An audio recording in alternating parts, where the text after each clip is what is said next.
अपन है कि आंसर की में कोई मिस्टेक है, मैं वो सोल्व करा दूं सवाल, मेरा मुद्दा अलग है। आपका मुद्दा रैंक का है, मैं समझ गया। मेरा मुद्दा बैठ बैठ बैठ मेरा मुद्दा ये है कि हमने जो कल टेस्ट लिया था उसमें एक दो सवाल गड़बड़ आया होगा, या जो सवाल हुआ नहीं था उसको करवा देता हूं। मेरा मुद्दा ये है, समझ गया मेरी बात को। जो आपका मुद्दा है वो मशीनी त्रुटि हो सकती है, क्योंकि ओएमआर मशीन पर डाली जाती है, तो मैं मान सकता हूं कि मशीनी त्रुटि हो सकती है। ऐसा नहीं कि त्रुटि नहीं है, त्रुटि हो सकती है, पॉसिबल है। लेकिन कल के पेपर में जिन सवालों में किसी को दिक्कत है वो पूछ सकता है, नहीं दिक्कत ही नहीं है। एक तो सोल्डरिंग में लिखना था एल का पी, चलो आपको वैसे कोई प्रॉब्लम है नहीं वैसे, है ना। अपने क्या करना है कि ऐसा कुछ हो जाए तो जैसे टेस्ट दिया, टेस्ट देने के बाद में ऑनलाइन जाकर आंसर की लगा देना, वहां गड़बड़ नहीं आएगा, 77 का 77 हो जाएगा, है कि नहीं भाई। एक्यूरेसी नहीं भाई, देखो कि पहली बात तो टेस्ट देने का मतलब ये होता है कि आपने टेस्ट सही दिया कि नहीं दिया। आंसर की प्रॉब्लम है, पहले वो सॉल्व होती है। दूसरी बात होती है आंसर की जांच की। आंसर की जांच में आपने 77 किया था लेकिन बेहतर ही दिखाया ना, तो वो मशीन की प्रॉब्लम हो भी सकती है। ऐसा नहीं, एक मशीन की प्रॉब्लम नहीं है। मैं आपकी आंसर की मंगवा सकता हूँ, मंगवा दे आंसर की। कौन सा सवाल दिक्कत है इसमें,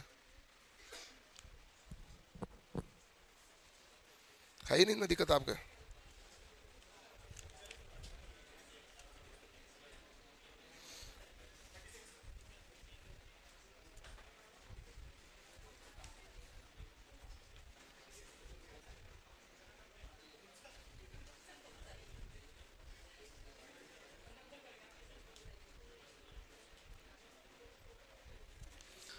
थर्टी सिक्स में क्या दिक्कत है, कौन है 36 बड़ा है, कौन मुर्गा बढ़ इधर आके। 36 में कोई प्रॉब्लम हो सकती है क्या,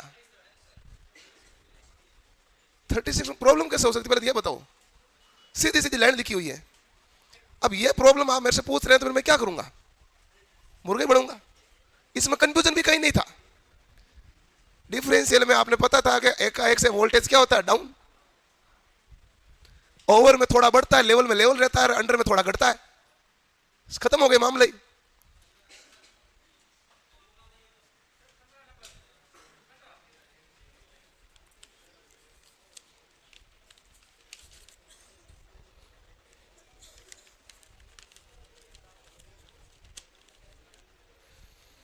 फीडबैक उपलब्ध कराने के लिए कौन से कैपेसिटिव वोल्टेज डिवाइडर का उपयोग किया जाता है। आपने देखा होगा तो हमने कोलपिट में 2 कैपेसिटर बनाया, एक इंडक्टर बनाया। हार्टले में 2 इंडक्टर बनाया, एक कैपेसिटर बनाया। तो बताओ कि कैपेसिटिव कौन सा होगा जिसमें कैपेसिटर ज्यादा है, और कौन सा है कोलपिट। मैंने यही कहा कैपेसिटर से कोलपिट होता है, वैसे याद भी कराया था।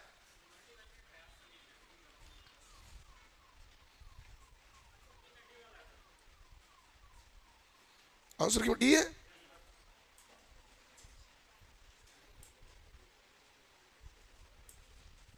देखना पड़ेगा इसको फिर।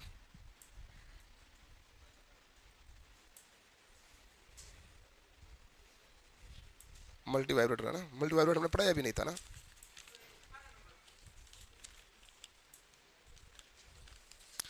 चल कुंडली धारा मापी को डीसी परिपथ में, चल कुंडली क्या होती है भाई, पीएमएमसी मूविंग कॉइल। पीएमएमसी होती है जो केवल डीसी का मापन करती है, एसी वो मापती नहीं है। एसी में 0 पर क्या करती है, दोलन, वही है पीएमएमसी। चल कुंडली धारा मापी को डीसी परिपथ में संयोजित करके उसके संयोजन को अदल बदल कर दिया जाए तो क्या होगा, बताओ भाई क्या होगा।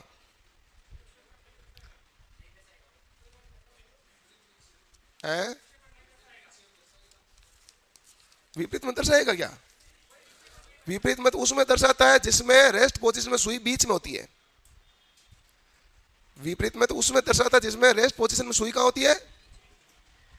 यदि सुई हमारे पास 0 स्थिति में ऐसा है तो इसमें तो विपरीत की जगह होती नहीं है। जहां संकेतक रेस्ट पोजीशन में यहां होता है उसमें सही दिशा में इधर हो जाएगा और विपरीत में इधर होगा। गैल्वेनोमीटर में, गैल्वेनोमीटर में टर्मिनल बदलोगे तो उल्टा दिखाएगा नहीं दिखाएगा, क्योंकि गैल्वेनोमीटर में संकेतक कहां होता है, बीच में। लेकिन मूविंग कॉइल में तो संकेतक यही होता है, तो यहां होता तो विपरीत दिशा कैसे आ सकता है? जगह नहीं है अपने पास। पीएमएमसी का डायग्राम आपको दूरदर्शन ने पढ़ाया होगा ना, तो उसने ये बताया होगा भाई यहीं तो शुरू होता है, पीएमएमसी कहां शुरू होता है? जीरो मतलब इधर ही है ना, बीच में थोड़ी था जीरो। हाँ, तो इसमें विपरीत कैसे आ सकता है?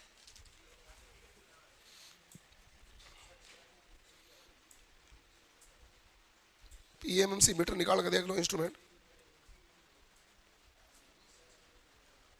नहीं नहीं, पीएमएमसी, पीएमसी मीटर निकाल लो, मीटर में देख लो रीडिंग कहां से दर्शा रहा है।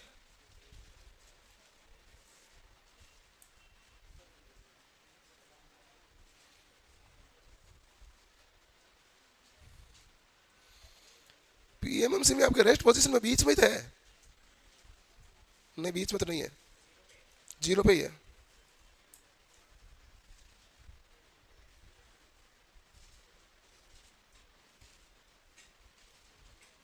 इधर की तरफ तो पूरा जीरो ही होता है।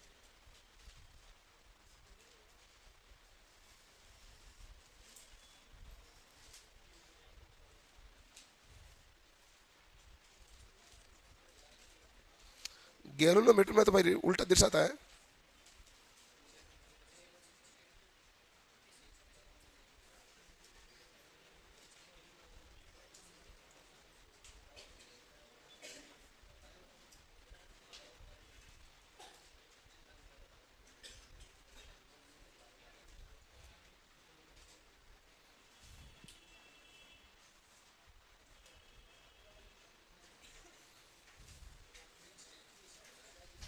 बीच में होता तो विपरीत दिशा विक्षेपित होना चाहिए, बीच में होता तो नहीं है वैसे, लेकिन बीच में होता है तो विपरीत दिशा में होगा।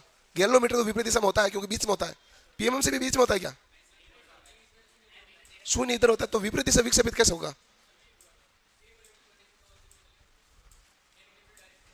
देखो मैं बताऊं आपको, मुझे ऐसा नहीं आइडिया नहीं है इसका, पहले तो ये चैप्टर में पढ़ा था भी नहीं, लेकिन ये यदि मान लो उत्तर इसका सी है यदि, तो इसका मतलब है संकेतक रेस्ट पोजीशन में जीरो यहाँ है, तब सी बनता है। यदि जीरो यहाँ होता है तो यहाँ एक नोब होती है, और यहाँ भी संकेतक लास्ट में जाता है, यहाँ भी एक नोब होती है, तो इससे नीचे वो जा नहीं सकता। ठीक है ना, यदि जीरो यहाँ है तो इससे नीचे तो जा नहीं सकता, तो नोब होती है। जैसे अपनी गाड़ी बंद है, बंद है तो जीरो पर है, आप टायर उल्टा घुमाओगे तो भी जीरो पे रहेगा, सीधा घुमाओगे तो गाड़ी क्या हो जाएगी? वो तो वही मामला है।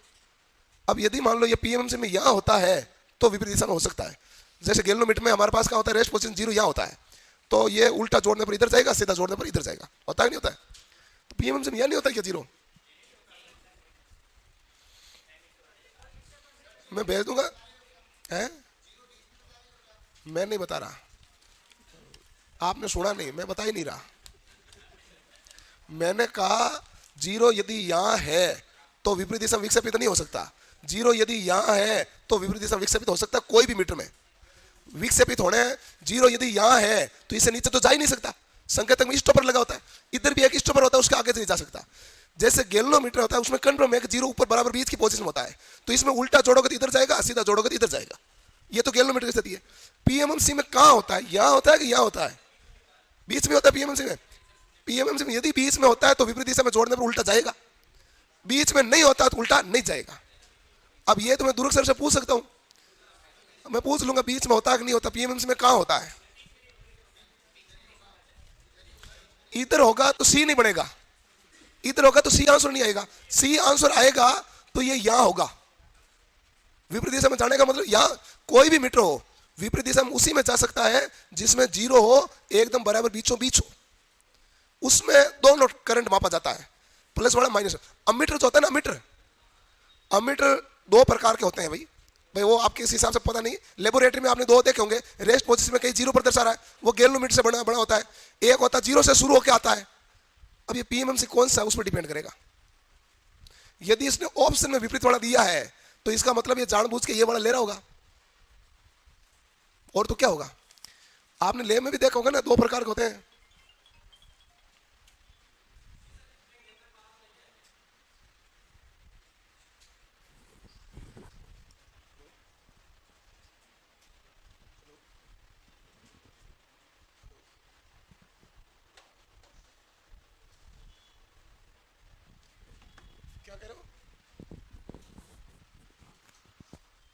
क्या कह रहे थे वो?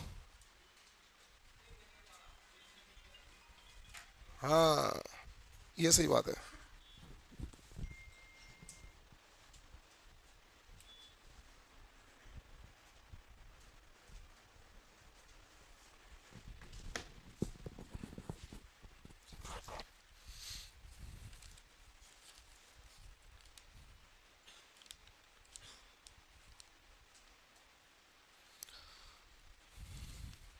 तो आंसर आपका है सी है, विपरीत दिशा में विक्षेपित करेगा, यदि ऑप्शन में है तो, है ना। तो इसका मतलब ये बीच वाली स्थिति है इसमें। विपरीत दिशा में विक्षेपित वही कर सकता है जिसमें बीच की स्थिति होती है। आपने यदि देखा हो कभी लेबोरेटरी के अंदर, तो हमारे पास गैलोनोमीटर को हम अमीटर बढ़ा सकते हैं, हाँ ना। तो सिंपल सवाल है, गैलोनोमीटर को मीटर बढ़ाने के लिए क्या करना पड़ता है? समांतर क्रम में प्रतिरोध जोड़ना होता है कम मान का, तो गैलोनोमीटर मीटर बढ़ता है। उसमें रेस्ट पोजीशन में धारा में बीच में होता है एक अमीटर आता है जो हमारे पास एसी वाला साइड डायनेमोमीटर टाइप वाला होता है, वो जीरो पर ही होता है। एसी वाला यानी डायनेमोमीटर वाला, एसी डीसी वाला, इंडक्शन वाला है एसी वाला, तो उसमें जीरो पर ही होता है। जो एसी में काम लेते हैं वो क्या होता है? जीरो पर ही होता है। तो हाँ, ये है ना, डीसी पर काम लेते हैं, एसी पर तो जीरो पर क्या करता है? वाइब्रेट करता है। तो आंसर इसका सी ठीक रहेगा फिर। तो ये इस स्थिति में है, पीएमएमसी इस स्थिति में होता है। फिर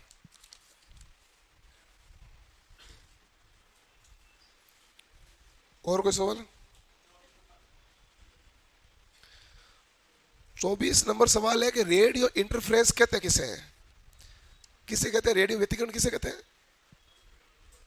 जैसे मान लो आपसे एक सवाल पूछा जाए कि वायरिंग में पावर केबल और ऑडियो केबल दोनों को अलग अलग स्थापित क्यों करनी चाहिए, तो आप कहेंगे भाई रेडियो इंटरफेरेंस नहीं हो इसलिए अलग अलग स्थापित करनी चाहिए। तो रेडियो इंटरफेस होता क्या है? रेडियो इंटरफेस वो होता है, कई बार क्या होता है, रेडियो या स्पीकर के सामने मोबाइल रखा होता है और आपके मोबाइल पर कॉल आता है, तो स्पीकर कॉल आने से पहले चूं चूं करने लग जाता है। आजकल ट्रू कॉलर आ गए, पहले उसे ट्रू कॉलर माना जाता था।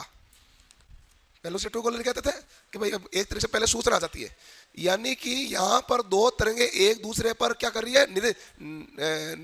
खराब कर रही है, बीच में एक दूसरे को कैंसिल कर रही है, जिसके कारण चर चर की या खर खर की जो आवाज आती है उसे इलेक्ट्रिक इंटरफेस कहते हैं। ये इलेक्ट्रिक इंटरफेस किसमें होता है? SCR, DIAC, GTO, TRIAC. ज्यादा ट्राइक में होता है, ट्राइक ऑप्शन में नहीं आता तो एससीआर करना होता है, और नहीं तो ये हमारे पास होता है ट्राइक में।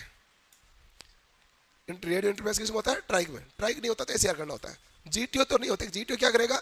गेट टर्न ऑफ स्विच, उसका कार्य होता है गेट टर्मिनल के द्वारा पावर इलेक्ट्रॉनिक्स को बंद करने के लिए काम लेते हैं, ये ट्राई करता है। ट्राइक में कितनी परतें होती है?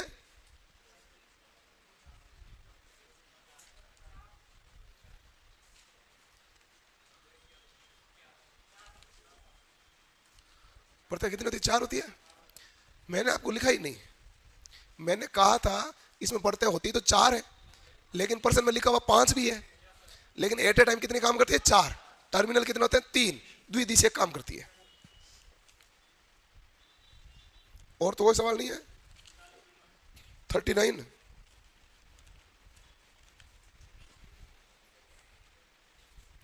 क्या है भाई? 39 नंबर में, 39 में दिक्कत क्या है?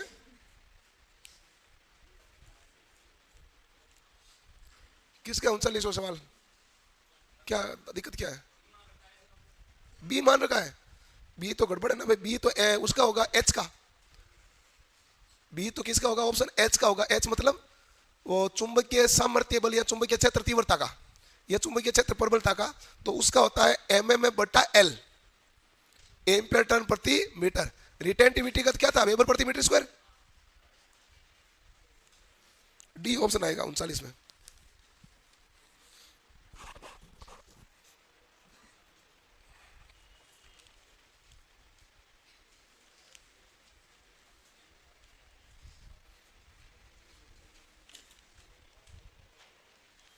कॉपी मंगवा ली भाई, कॉपी मंगवा दी। मैंने कहा उमर मंगवानी है, नहीं बोला तुझे?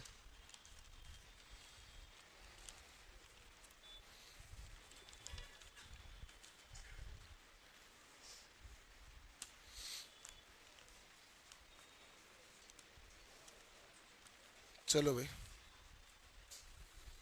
अब आप वो पढ़ के तो आए होंगे पहले वाला। आए कि नहीं आए भाई? भाई वो तो कायदे की बात है, उसके बिना अपन क्या पढ़ेंगे। तो आज हम पढ़ेंगे शब्दावली। शुरू करते हैं। जीएनए क्या होता है, एमएनए क्या होता है, मुख्य चुंबकीय फ्लक्स क्या होता है, वगैरह वगैरह देख लेते हैं। ठीक है भाई।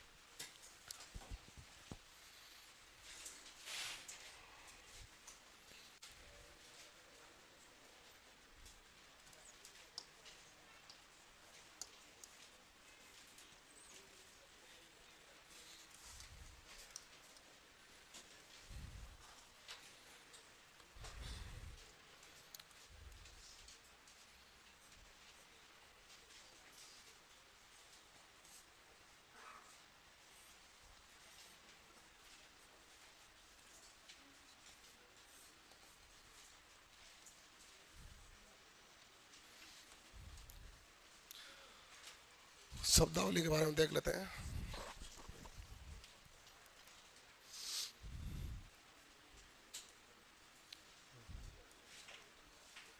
सबसे पहला है GNA.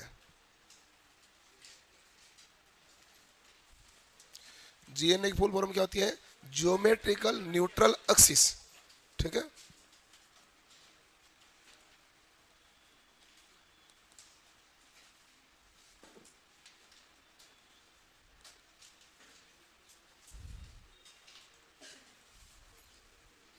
Geometrical neutral axis Hindi में कहते हैं ज्यामितीय उदासीन अक्ष।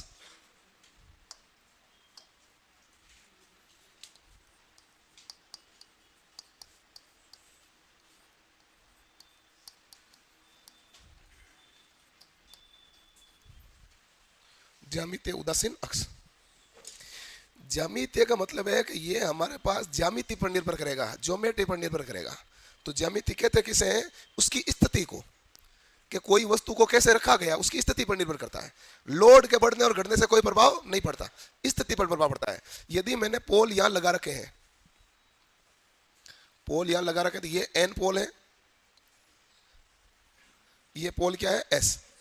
तो एन से एस की तरफ हमारे पास क्या आ रही है भाई? चुंबकीय बल रेखा। तो इस चुंबकीय बल रेखा को बराबर बीचों बीच से समद्विभाजित करने वाला लाइन, ये क्या कहलाएगा? जीएनए। ठीक है, इसे जीएनए कहता है। यदि मान लो मैंने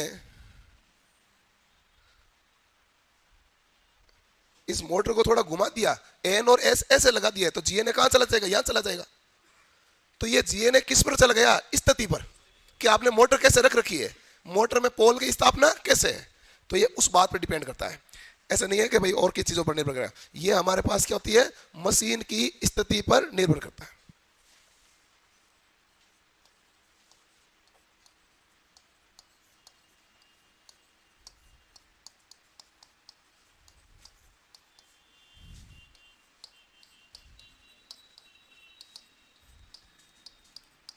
किस पर निर्भर करेगा भाई? मशीन की स्थिति पर। बताओ, लोड बढ़ाने और घटाने से क्या प्रभाव पड़ेगा? कोई प्रभाव नहीं। तो आप कहेंगे लोड पर निर्भर नहीं करता।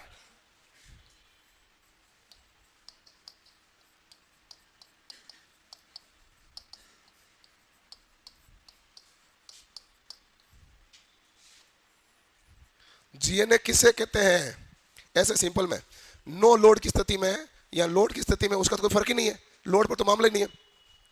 चुंबकीय फ्लक्स के, जो चुंबकीय फ्लक्स चल रहा है ना, चुंबकीय फ्लक्स को बीचों बीच से मध्य में विभाजित करने वाला हमारे पास अक्ष क्या कहलाएगा? जीएनए। ये कहलाएगा भाई।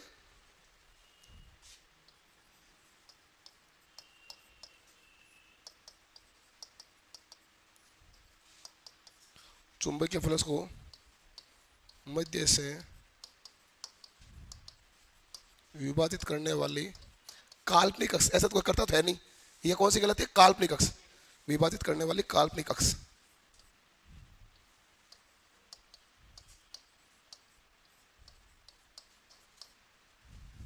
जीएनए कहलाता है। लिख लो। हाँ तो उसको चेक करना, सर क्या करेगा? तो सीट से हिल जाएगा अगर तुम रोल नंबर पूछ ले, चेक कर ले। तुम सारे सर के ऊपर टिके रहते हो क्या?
ये लिख दो, ये है पोलों के ठीक मध्य में होता है।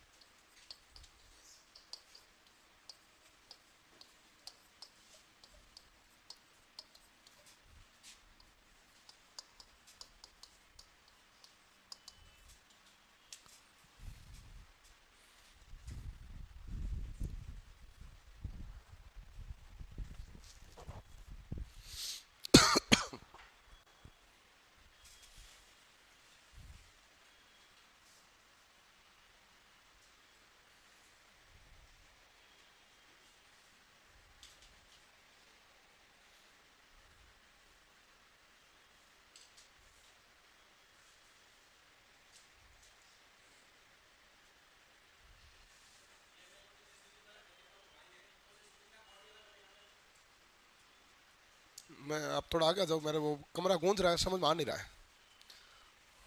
थोड़ा सा तबीयत भी ऊंचा नीचे है, इसलिए कम पल्ले पड़ रहा है। थोड़ा आगे आ जाओ, कुछ पल्ले पड़ ही जाए।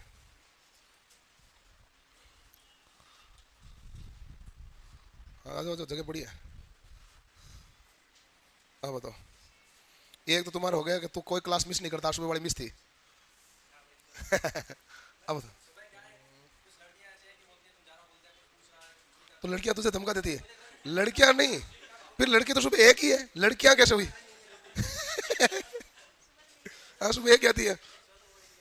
ये यही धमका रही थी, तूने सोचा सीधे सीधे नाम लूंगा ठीक नहीं रहेगा नहीं है? तो लड़कियां कर, लड़की सुबह लड़की तो एक रहती है।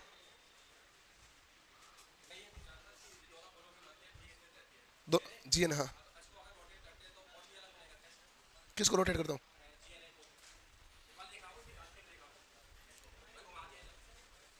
बल रेखा को कैसे घुमाऊंगा? मैं तो कहता हूँ मोटर सीधी रखी हुई है, एन यहाँ है, एस यहाँ है, तो जीएन यहाँ है। मैंने मोटर ले जाके वहां जा रखी, टेढ़ा रख दिया। मैंने मोटर ले जाके टेढ़ा रख दिया, ऐसा तो हो ही सकता ना। मोटर को टेढ़ा रख दिया, एन यहाँ है और एस यहाँ है, तो जीएन यहाँ होगा। जीएन कहाँ होगा? एस और एन के ठीक मध्य में विभाजित करने वाली काल्पनिक रेखा। लोड पर निर्भर नहीं करती। किस पर निर्भर करती है? स्थिति पर निर्भर की है। यदि आपने इसको घुमाया कि जीएन घुमा नहीं घुमा, तो जीएन तो घूम ही गया। आपने मोटर को घुमा रहे, मोटर की स्थिति को घुमा रहे, पोल की स्थिति को घुमा रहे हो, तो जीएन तो घूमेगा। जीएन डिपेंड करेगा पोलों की स्थिति पर। किस पर करेगा? पोलों की स्थिति पर। और जीएन में तो कुछ नहीं है, जीएन तो इतना ही है, कुछ है ही नहीं उसमें तो। ज्यामितीय उदासीन अक्ष, दोनों पोलों के ठीक मध्य में जो फील्ड होता है, उसको फ्लक्स को विभाजित करने वाली काल्पनिक रेखा क्या कहलाती है? जीएन। किस पर निर्भर करती है? स्थिति पर। लोड पर निर्भर करती है क्या? नहीं करती। बस इतना सा जीएन है, यही तो अभी। ठीक है, दूसरा क्या अभी?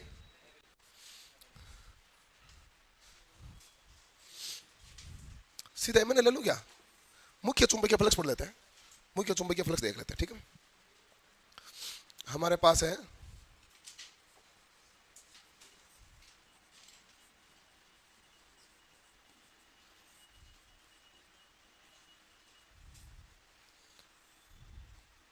मुख्य चुंबकीय फ्लक्स, ठीक है। अब हमारे पास जो पोल थी,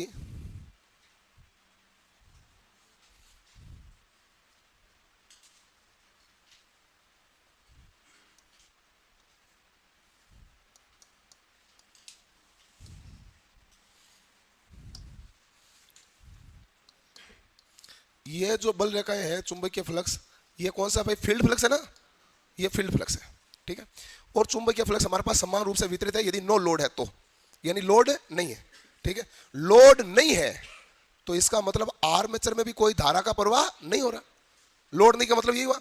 जब नहीं लोड है तो आप बताइए, हमारे पास जीएनए कहाँ होता है भाई? यही है। और लोड होता तो भी जीएनए कहाँ रहता? यही। लेकिन नो लोड की स्थिति में एमएनए भी यहीं पे आ जाएगा। हम मुख्य चुंबकीय फ्लक्स में क्या देखते हैं कि जहां पोल है वहां चुंबकीय फ्लक्स का मान क्या है? ज्यादा। और जहां पर हमारे पास पोल है चुंबकीय फ्लक्स ज्यादा है, और जैसे जैसे दूर जाओगे चुंबकीय फ्लक्स क्या होगा? कम। यहां चुंबकीय फ्लक्स क्या हो जाएगा? जीरो। और यहां चुंबकीय फ्लक्स वापस क्या हो जाएगा? ज्यादा, क्योंकि एस में भी ज्यादा, एन में भी ज्यादा। कैसे होगा? ये है मान लो एन, तो जहां तक पोल है चुंबकीय फ्लक्स क्या है? ज्यादा। ये एस है, यहां भी चुंबकीय फ्लक्स क्या है, ज्यादा। ये एन है, यहां चुंबकीय फ्लक्स क्या है, ज्यादा।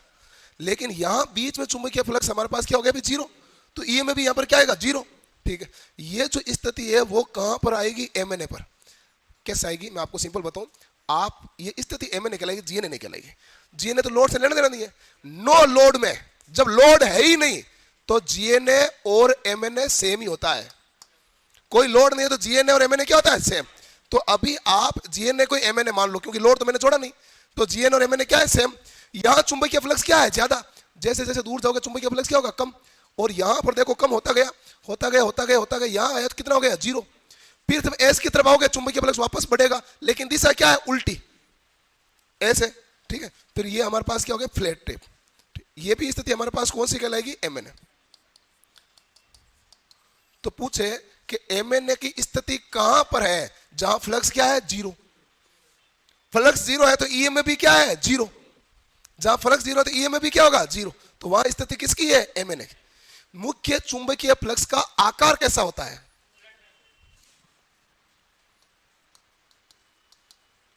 आकार कैसा होता है भाई, ट्रेपेजोइडल है ना। ट्रेपेजोइडल यानी समलंबाकार,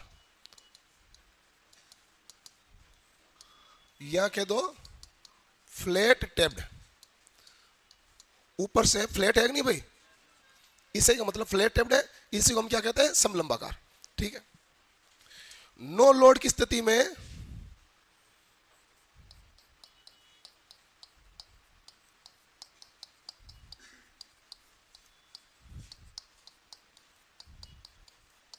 एम एन ए में जी एन ए एक ही स्थान पर होते हैं।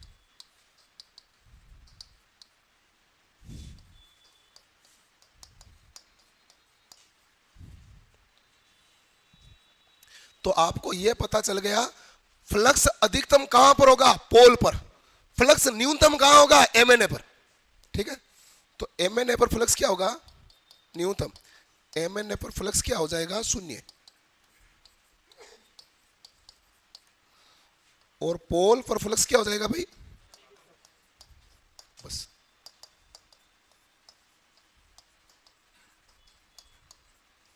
अधिकतम करो नोट।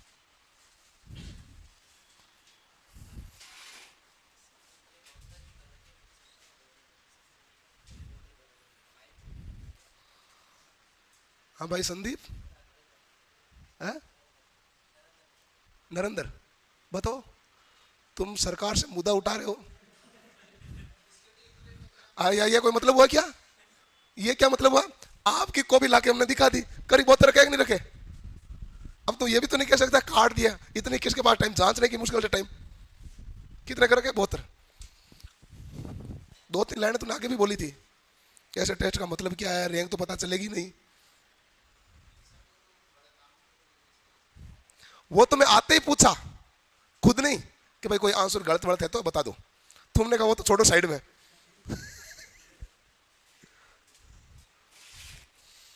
और मैं तो उसको फिर भी मान रहा था, मैंने कहा हो सकता है मशीन की त्रुटि हो सकती है भाई। ज्यादातर तो सॉफ्टवेयर ही है, इसमें इंडिविजुअल तो कोई व्यक्ति जानता है नहीं, कॉपी आपकी किसी की भी। गोला भर रखा तो जान देगा, नहीं भर रखा तो मशीन पड़ेगी नहीं, मशीन जानती हो तो।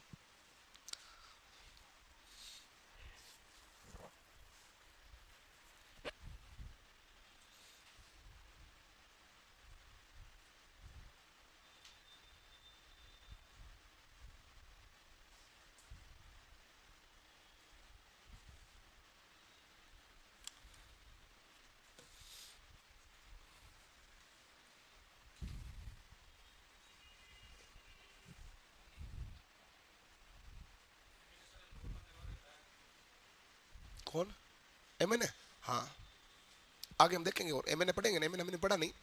एम एन ए के बारे में इतना सा बता दूं, अभी लोड हमने जोड़ा नहीं। जब तक लोड नहीं जोड़ेंगे तो जीएनए ही एम एन ए है। लोड हमने अभी जोड़ा नहीं, नहीं लोड जोड़ेंगे तो क्या होगा, जीएनए और एम एन ए सेम ही होता है। लोड जोड़ेंगे तो मामला चेंज होगा, हमने लोड जोड़ा नहीं। पूछे मुख्य चुंबकीय फ्लक्स किससे कहते हैं, तो आप कहना कि हमारे पास पोलों की वाइंडिंग द्वारा उत्पन्न फ्लक्स कौन सा कहलाएगा, पोलों पर स्थापित फील्ड वाइंडिंग के द्वारा फ्लक्स। यहां लिख लो भले, फील्ड वाइंडिंग द्वारा उत्पन्न फ्लक्स।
हो गया भाई, ठीक है। अब होता है हमारे पास तीसरा आता है आर्मेचर का फ्लक्स। तो सबसे पहले लॉजिक समझ लेते हैं, आर्मेचर में फ्लक्स आया कहाँ से। तो बताओ भाई आर्मेचर में फ्लक्स आया कहाँ से। आर्मेचर क्या है कि अपने पास कोई भी मोटर है, तो ये हमारे पास एक मोटर है, यह जनरेटर है। ये जनरेटर में क्या लगा हुआ भाई, पोल एन है। ये पोल हमारे पास क्या हो गया भाई, एस है। इसमें हमारे पास कौन सी होता है भाई, चुंबकीय फ्लक्स होता है कि नहीं होता है, चुंबकीय फ्लक्स है। अब हुआ क्या है कि इस चुंबकीय फ्लक्स को इसके बीच में एक आर्मेचर है वो काटता है। तो आर्मेचर है जो आपने घुमाया, तो आर्मेचर ने इस फ्लक्स को काटा। जब किसी आर्मेचर यानी चालक द्वारा चुंबकीय क्षेत्र को काटा जाता है, तो उस चालक में क्या उत्पन्न हो जाता है, ईएमएफ। तो आर्मेचर में क्या उत्पन्न हो गया है, ईएमएफ। तभी हमारे पास जनरेटर काम करता है। तो आर्मेचर में ईएमएफ उत्पन्न हो गया। जब ईएमएफ उत्पन्न हो गया, तो वो ईएमएफ है वो आर्मेचर के कोर की सहायता से, आर्मेचर कोर है ना, आर्मेचर की कोर की सहायता से धारा के रूप में प्रवाहित होगा। जब धारा कोर में बहेगी या किसी भी चालक में जब धारा बहती है, तो चारों ओर क्या बन जाता है, चुंबकीय क्षेत्र। तो आर्मेचर ने क्या कर दिया कि अपने चारों ओर एक चुंबकीय क्षेत्र बना लिया। क्यों बनाया, क्योंकि इसमें ईएमएफ उत्पन्न हुआ। ईएमएफ उत्पन्न हुआ तो धारा प्रवाहित होगी, धारा प्रवाहित होगी तो आर्मेचर कोर के चारों ओर चुंबकीय फ्लक्स हुआ। ये चुंबकीय फ्लक्स है जो ऑलरेडी ये मुख्य फ्लक्स है ना, इसका क्या कर रहा है, विरोध। उसी को हम क्या कहते हैं, आर्मेचर फ्लक्स। तो हम कहते हैं पहले तो आर्मेचर फ्लक्स किसे कहते हैं, बताइए भाई।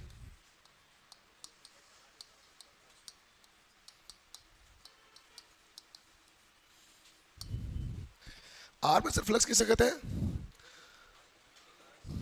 हाँ, आर्मेचर कोर के कारण उत्पन्न फ्लक्स।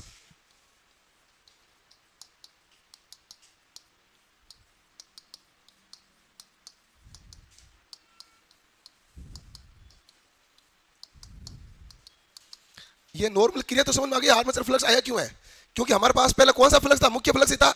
इसको आपने हत्था पकड़ के घुमाया, प्राइम मूवर मान लेता हूं, जनरेटर है, यांत्रिक ऊर्जा दी आपने, घुमाया। जब आप इसको घुमा रहे हो तो चालक द्वारा चुंबकीय फ्लक्स को काटा जा रहा है। जब किसी चालक द्वारा चुंबकीय फ्लक्स को काटोगे तो चालक में क्या उत्पन्न होगा, ईएमएफ। ये जनरेटर का सिद्धांत है। जो ईएमएफ है वो कोर में धारा के रूप में बहेगा और बाह्य परिपथ को प्रदान करेगा। जब आर्मेचर कोर में धारा बही तो चारों ओर क्या उत्पन्न हो जाएगा, फ्लक्स।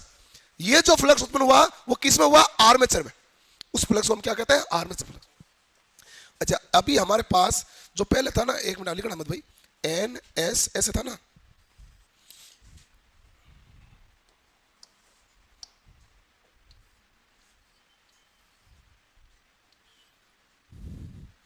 ये सही था कि नहीं था, ठीक है। अब बताओ, आप सिंपल भाषा में लिखना, कुछ नहीं, मैं काट दूं वापस। आप मुझे ये बताओ कि ज्यादा फ्लक्स कौन सा है, मुख्य फ्लक्स है आर्मेचर का है, मुख्य फ्लक्स। फ्लक्स तो मेन कौन है, मुख्य है। मुख्य के कारण आर्मेचर में धारा प्रवाहित हुई, तो मेन तो मुख्य फ्लक्स है। क्या आर्मेचर द्वारा फ्लक्स उत्पन्न इतना हो जाएगा क्या कि मुख्य फ्लक्स को जीरो कर दे, नहीं हो सकता। थोड़ा बहुत नुकसान पहुंचा सकता है, हाँ। उत्पन्न होने के कारण का विरोध करना, लेंस का नियम भी बढ़ेगा, ठीक है। हमारे पास मुख्य फ्लक्स सबसे ज्यादा कहां पर होता है, पोल पर।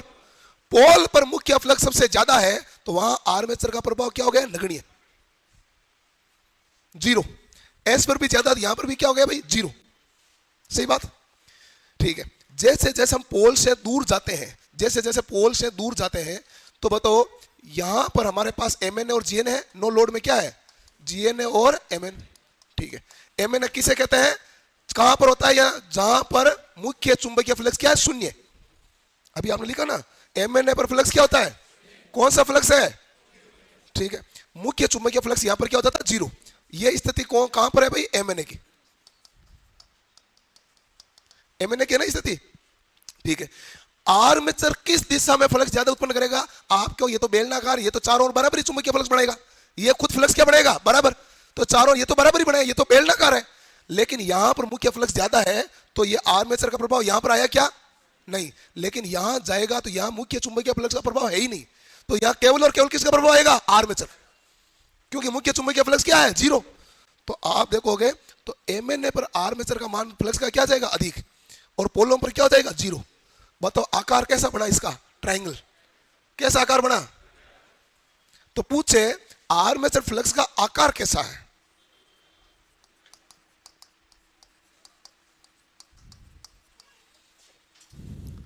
ट्रायंगुलर।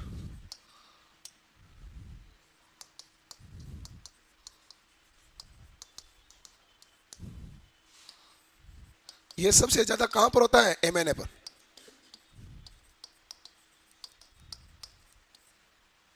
सही है कि नहीं है? तो बस यही मामला है। ये आर्मेचर का फ्लक्स है। आर्मेचर का फ्लक्स तो यही है। पोल से जैसे जैसे दूर जाएंगे, पोल से दूर जाएंगे, मुख्य चुंबकीय फ्लक्स क्या होगा? कम।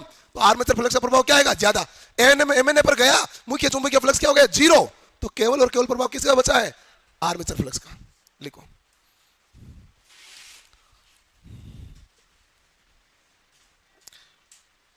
इंटरपोल भी होते हैं बीच में। हाँ भाई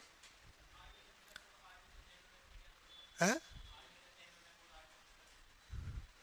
आर्मेचर के एमएमएम में और आर्मेचर के इसमें तो देखो, आर्मेचर में एमएमएम तो होगा, फ्लक्स में एमएमएम में फर्क वैसे भी होता ही है, कोई भी होगा।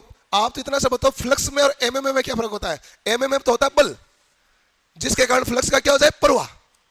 तो एमएमएम तो काम करता है फ्लक्स के प्रवाह में सहायता करना, बल प्रदान करने का काम हुआ। वो तो वही फर्क है।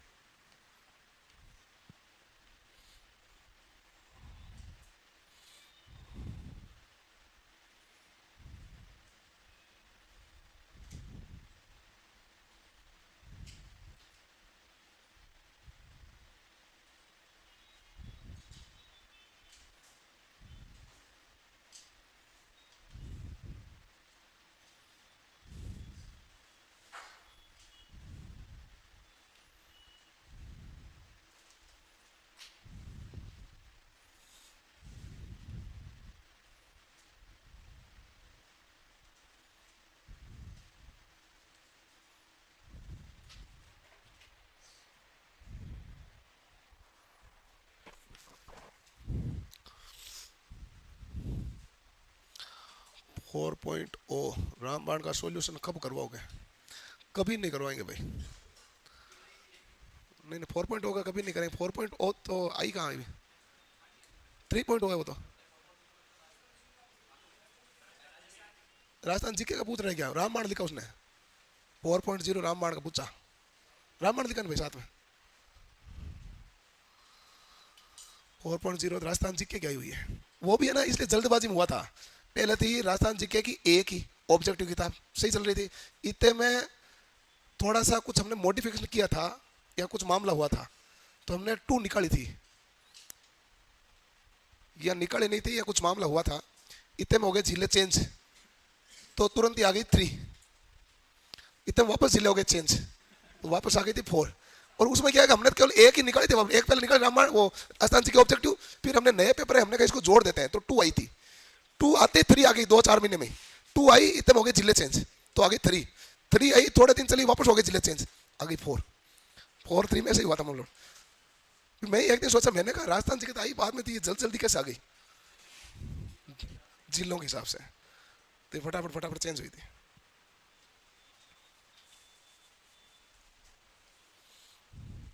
लिख लिया भाई? ओके। अब देखो कि हम बात करेंगे एमएनए की। आपको बेसिक बेसिक जानकारी एमएनए की हो गई। एमएनए के बारे में जो आप बोलोगे वो लिख देंगे भाई।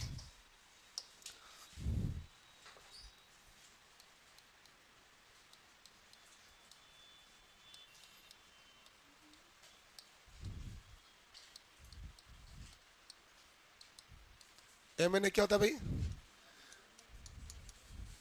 चुंबकीय उदासीन अक्ष।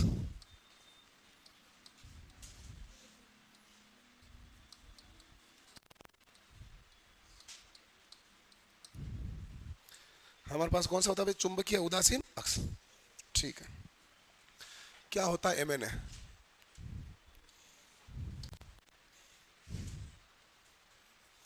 एमएनए के बारे में जो पॉइंट आपको पता हो बताओ भाई।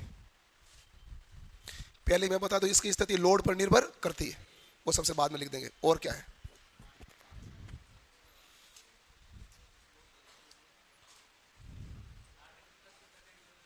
आर्मेचर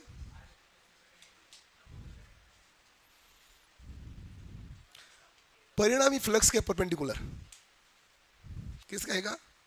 यह परिणामी फ्लक्स के लंबवत होता है। क्या होता है? परिणामी फ्लक्स के। ये लिख देते हैं।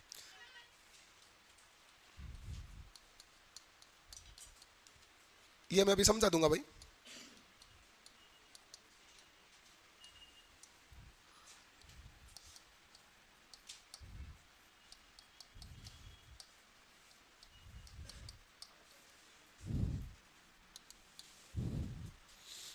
और कोई पॉइंट है? कार्बन ब्रश सदैव एमएनए पर स्थापित होते हैं। कहां पर होते हैं?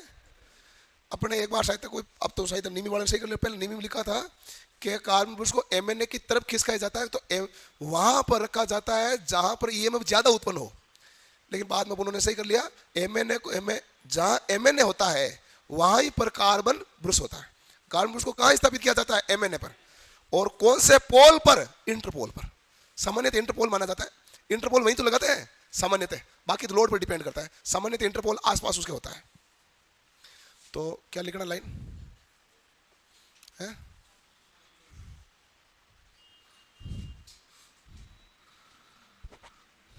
ये कहाँ स्थापित है भाई? एमएनए, एक मिनट, ये परिणामी फ्लक्स के लंबवत होता है।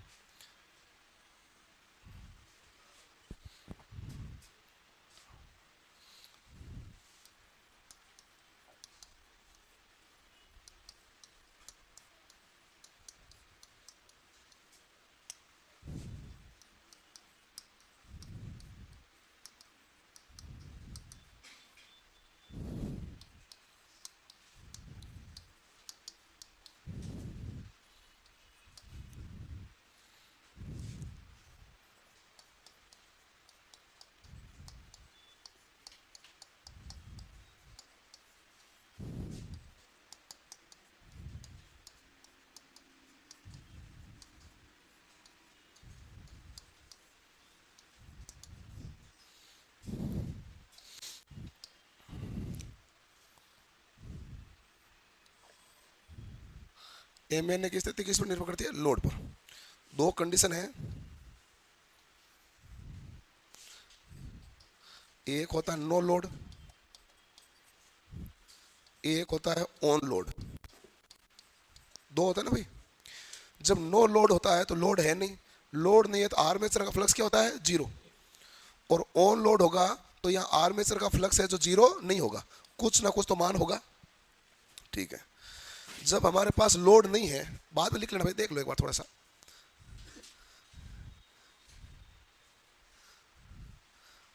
जब हमारे पास ये एन है, ये एस है, तो यहां पर हमारे पास फ्लक्स का प्रवाह, ये कौन सा है हमारा फ्लक्स? फील्ड। कौन सा फ्लक्स है? फील्ड फ्लक्स है। लोड है नहीं, जब लोड नहीं है तो हमारे पास ये जो स्थिति है वही हमारे पास क्या? जीएन है। और यही हमारे पास क्या हो गई भाई? एमएनए। तो जीएनए और एमएनए में कोई भी फर्क है नहीं। ठीक है, क्योंकि हमारे पास ये केवल और केवल इधर जो फ्लक्स आ रहा है वो फील्ड फ्लक्स है। कौन सा फ्लक्स है? फील्ड। और आर्मेचर का फ्लक्स है ही नहीं, तो यही फ्लक्स एक ही फ्लक्स है, तो परिणामी फ्लक्स भी तो फील्ड ही हुआ। केवल एक है तो परिणामी भी क्या? फील्ड। इसके लंबवत है तो हमारे पास ये होगा नहीं, लंबवत। तो ये कौन सा है? जीएनए और वही एमएनए। लेकिन जैसे ही आपने लोड जोड़ दिया,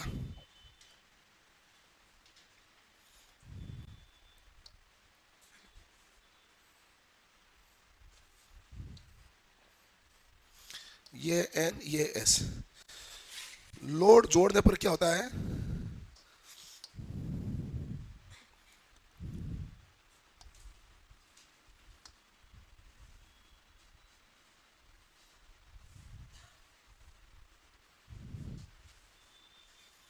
मैंने इधर फ्लक्स कम रखा, इधर फ्लक्स क्या कर दिया? ज्यादा। ठीक है, लोड जोड़ने पर क्या हुआ? ये समझो कि इधर जो अपने पास चल रहा ना, ये है मेरे पास फील्ड फ्लक्स। कौन सा फ्लक्स है भाई? फील्ड। ठीक है। और आर्मेचर फ्लक्स होता है वो फील्ड फ्लक्स के क्या होता है भाई? लंबवत। ये होता है आर्मेचर फ्लक्स। यही स्थिति क्या कहलाती है? जीएनए। जीएनए कभी नहीं बदलेगा। अब ये है फील्ड फ्लक्स, सॉरी आर्मेचर, और ये है हमारे पास फील्ड फ्लक्स। इन दोनों का एक परिणामी फ्लक्स आएगा। कौन सा फ्लक्स आएगा? परिणामी फ्लक्स। ये रिजल्टेंट परिणामी फ्लक्स। यदि हमारे पास फील्ड फ्लक्स का मान और ज्यादा है तो हमारे पास परिणामी फ्लक्स कहां जाएगा भाई? यहां आएगा, आएगा नहीं आएगा? और परिणामी फील्ड फ्लक्स और ज्यादा है तो ये यहां आएगा कि नहीं आएगा? कुल मिला के ज्यादा फ्लक्स तो हमारे पास फील्ड वाला ही होता है, आर्मेचर का फ्लक्स तो कम होता है। आर्मेचर का जो भी फ्लक्स है उसको हटाने के लिए बाद में कंपनसेटिंग वाइंडिंग भी जोड़ देंगे। ज्यादा फ्लक्स कौन सा है? फील्ड वाला। तो आपके पास मान लेते हैं ये है रिजल्टेंट। तो अब ये परिणामी फ्लक्स है ना, इसके लंबवत, इसके लंबवत क्या होता है हमारे पास, M N A. M N A किसके लंबवत है, परिणामी फ्लक्स के लंबवत है।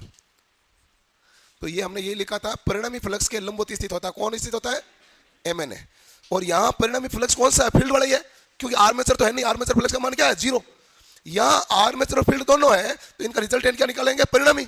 तो परिणामी फ्लक्स के लंबवत होता है। तो ये तो लोड की स्थिति में एम एन ए जो हमारे पास जी एन ए पर स्थित नहीं होता। तो एम एन ए किस पर निर्भर करता है, लोड पर निर्भर करता है। और ये हमारे पास कौन सी रेखा है, काल्पनिक रेखा। परिणामी फ्लक्स के लंबवत स्थित कौन सी रेखा है, काल्पनिक रेखा। लंबवत स्थित काल्पनिक रेखा, ये लिख दो। अच्छा, अब देखो कि हमारे पास कार्बन ब्रुश को कहां स्थापित किया जाता है, एमएनए पर। कार्बन ब्रुश को कहां स्थापित किया जाता है, एमएनए पर। ठीक है, करो नोट।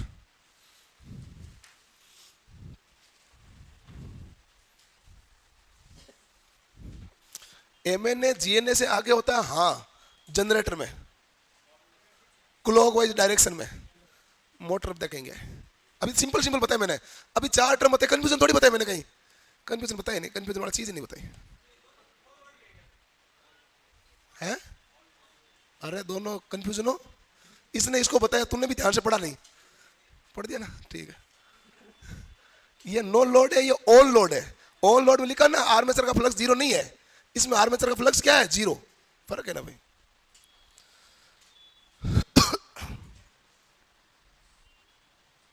सिट्राजिन टेबलेट या कप सिरप का असर होता है शॉर्ट मेमोरी में, हो सकता है, होता तो है। जब आप कप सिरप या सिट्राजिन या इस प्रकार के कोई भी टेबलेट लेते हैं जो पेन किलर होते हैं वगैरह, जो भी, ये आपके सेंसर को मारती है सबसे पहले। एंटीबायोटिक के रूप में काम करने के लिए पहले तो यही होता है ना, जो हमारे पास बायोटिक जितने भी हैं उनको मारती है। तो जो मारने का काम है उसमें सामने अच्छे हो बुरे हो सबको मार देती है। दवाई तो यही काम करती है, दवाई ये टालती नहीं उसमें कि अच्छे को मारूं बुरे को मारूंगा, मार दो सबको। तो इस कारण जब आप टेबलेट लेके जाते हैं, तबीयत गड़बड़ होती है, तो एग्जाम में नंबर कम आते हैं। कभी भी देख लेना, दिमाग चलता नहीं ना, तो ये सही है।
लिख लिया भाई।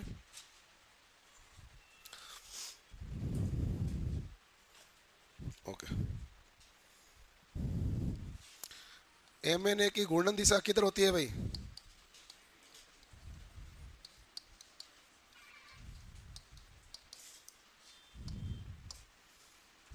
बताओ भाई।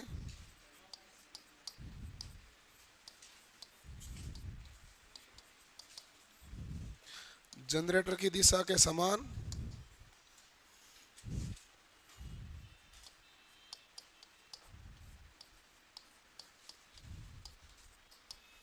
मोटर की दिशा के विपरीत। एम एन ए उधर ही है जिधर जनरेटर घूमने की दिशा है, वही एम एन ए की दिशा है। तो जनरेटर की दिशा के तो समान ही होती है। और मोटर में क्या होगी? मोटर के घूमने की दिशा के विपरीत होते। तो ये हमारे पास जनरेटर घूमने की दिशा है, ये जनरेटर में है, ये है मोटर में। लिख लो। एम एन ए उधर ही आगे रहता है जिधर जनरेटर को घूमना है, और मोटर के उल्टी दिशा में होता है। लोड परिवर्तन होने पर जीएनए एमएनए से दूर होता है, गलत बात है। एमएनए जीएनए से दूर होता है, जीएनए किधर भी नहीं जाएगा, एमएनए जीएनए से दूर होगा। बिल्कुल दूर होगा तो घूमने की दिशा होगी, कौन सी होगी? ये रही दिशा। जीएनए से एमएनए आगे होता है, हाँ, जनरेटर की दिशा में, मोटर के विपरीत दिशा में।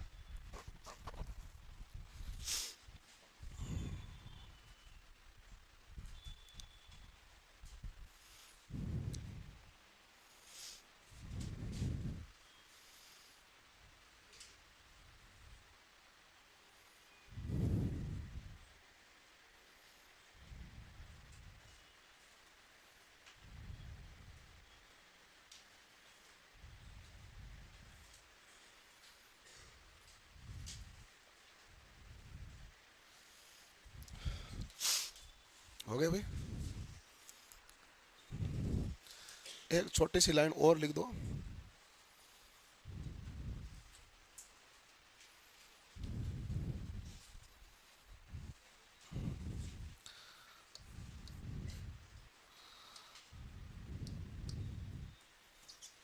ओके,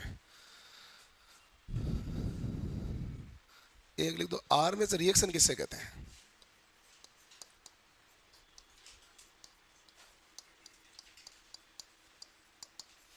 और जो हमने पढ़ा सब आर्मेचर रिएक्शन के अंदर का हिस्सा है।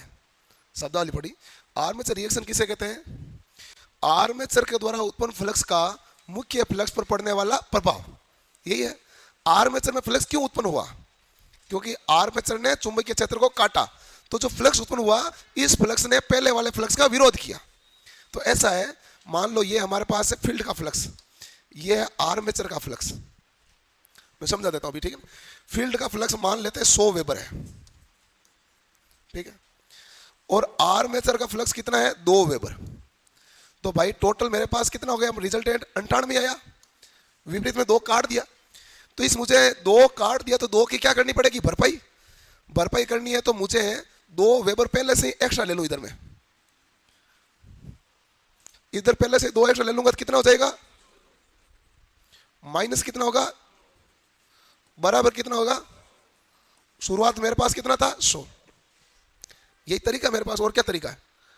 ठीक है, इसके लिए कोई तरीका है क्या? नहीं। तो एक तो मैं ये कर दूं तो मेरा काम हो जाएगा। इससे हम कहते हैं छोटी मशीनों में कर दो। छोटी मशीनों में हमारे पास फील्ड में चक्कर क्या लगा दो? एक ज्यादा लगा दो, एक्स्ट्रा चक्कर लगा दो, हो गया। दूसरा आप कहोगे गुरुजी ऐसा क्यों करो? ये 100 है, 100 रहना दो। इसने कितना उड़ाया? 2। अपन 2 इसको वापस उड़ा देते हैं। अब बताओ क्या आएगा? ये कौन सा है? भरपाई करना।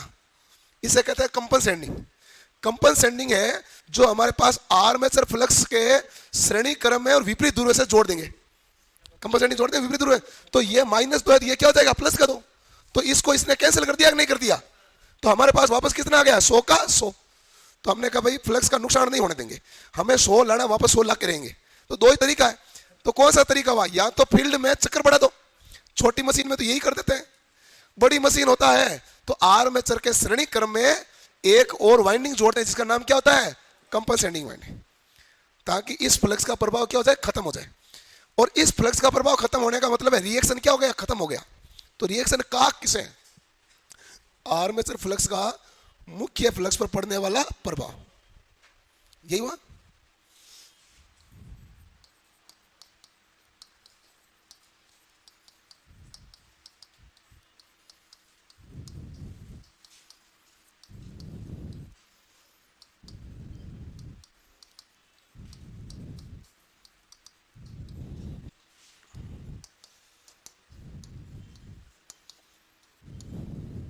कितने प्रकार से होता है? दो। कौन सा कौन सा? पहला है चुंबकीय विक्षोभ। चुंबकीय विक्षोभ को कहते हैं क्रॉस मैग्नेटिज्म। इसका मतलब है एक तरफ फ्लक्स ज्यादा चला गया, एक तरफ फ्लक्स कम चला गया, नुकसान किसी ने नहीं पहुंचाया, खुद ही तितर बितर हुआ। तो हम कहेंगे भाई जिसके कारण एमएनए थोड़ा ज्यादा आगे चला गया, तो कार्बन ब्रश को एमएनए के ऊपर खिसका दो, मामला सेटल है, क्योंकि नुकसान तो हुआ ही नहीं। एक पोल पर हमारे पास फ्लक्स क्या है? कम। दूसरे एक सिरे पर फ्लक्स क्या है? कम। दूसरे सिरे पर फ्लक्स क्या है? ज्यादा। तो एमएनए कहां चला गया? आगे। तो मैं कार्बन ब्रश को एमएनए के ऊपर खिसका दूंगा, प्रॉब्लम हो गई सोल्व। क्योंकि इसे क्रॉस मैग्नेटिज्म कहा। मैग्नेटिज्म का नुकसान थोड़ी हुआ, ये तो केवल हमारे पास एक तरफ फ्लक्स का घनत्व ज्यादा हुआ, दूसरी तरफ घनत्व क्या हुआ? कम। लेकिन दूसरा प्रभाव जो होता है इसे कहते हैं विचुंबकीय प्रभाव।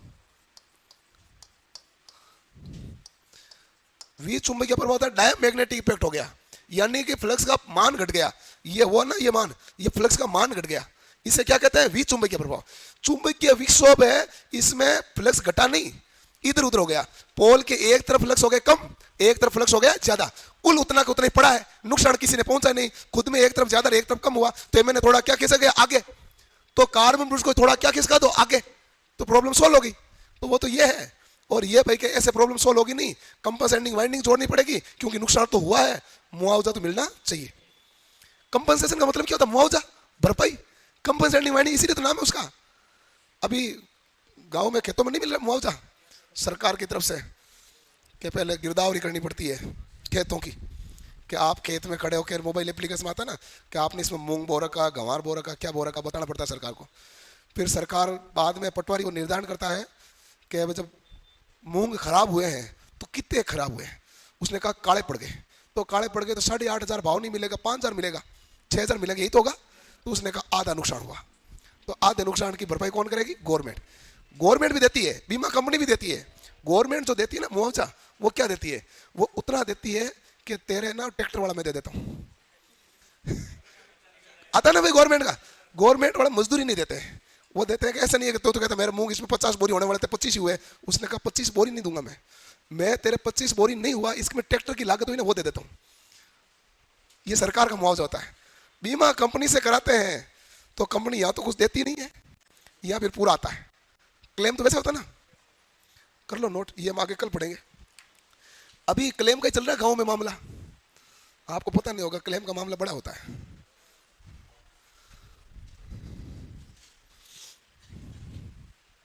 सरकार ने बहुत सारी योजना चला रखी है, जिसमें क्या है कि किसान को समझ में आए तो काफ़ी सारा फायदा मिल सकता है, लेकिन वो फायदा क्या है, कोई गिने चुने लोग ले लेते हैं, बाकियों को मिल नहीं पाता है। कितनी अच्छी स्कीम चला रखी है भाई, आप यदि कोई इक्विपमेंट लेंगे जो कृषि योग्य होगा, उसमें आपको सब्सिडी मिलेगी। आप थ्रेसर लोगे, कंपेन लोगे, तो उसमें सब्सिडी मिलेगी। 5 लाख में लिया तो लाख 1.5 लाख रुपए वो दे देंगे। देते हैं नहीं देते? तो वो क्या दिए उन्होंने? क्या दिया उन्होंने? दिए जीएसटी आपको वापस। भाई जीएसटी के पैसे लगते हैं, तो उन्होंने वापस दे दी, लाख 1.5 लाख सहायता हो गई। आपने तारबंदी कराई, उसकी भी वो सब्सिडी देते हैं, कुछ कुछ देते ना। तो अब लेकिन ये वही ले सकता है जिसको जानकारी हो, नहीं जिसको जानकारी नहीं हो क्या ही ले लेता भाई है।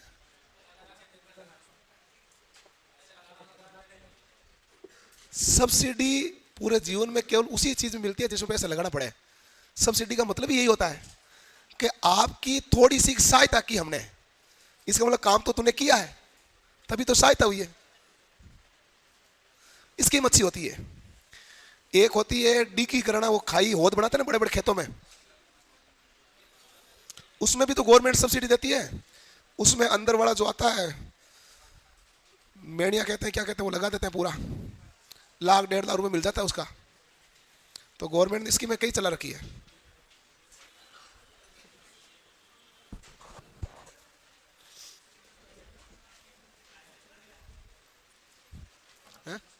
पेपर आपका है क्या?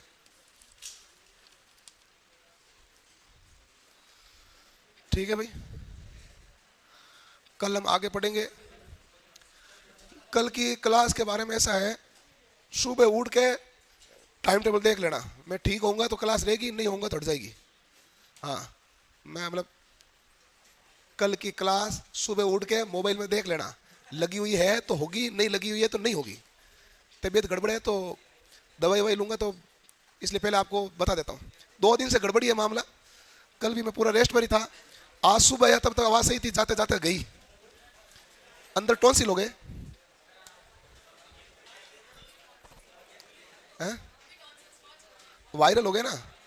वायरल के कारण होता है जुकाम, जुकाम से हो जाता है नाक बंद, नाक बंद होता है तो रात को नींद लेते हैं तो सांस लेते हैं मुंह से, मुंह से लेते हैं तो हो जाता है टॉन्सिल, किले से चुपते हैं ना, खाना वाना नहीं खाया जाता ढंग से। कई दुनिया में कई लफड़ा है। फिर सुबह उठते हैं तो पता चलता है कि हो गया, रात को तो नींद आई ऐसा जनरली होता है ना भाई, कि नाक रात को नाक बंद हो जाता है, मुंह से सांस लेते रहते हैं, कई मामला है।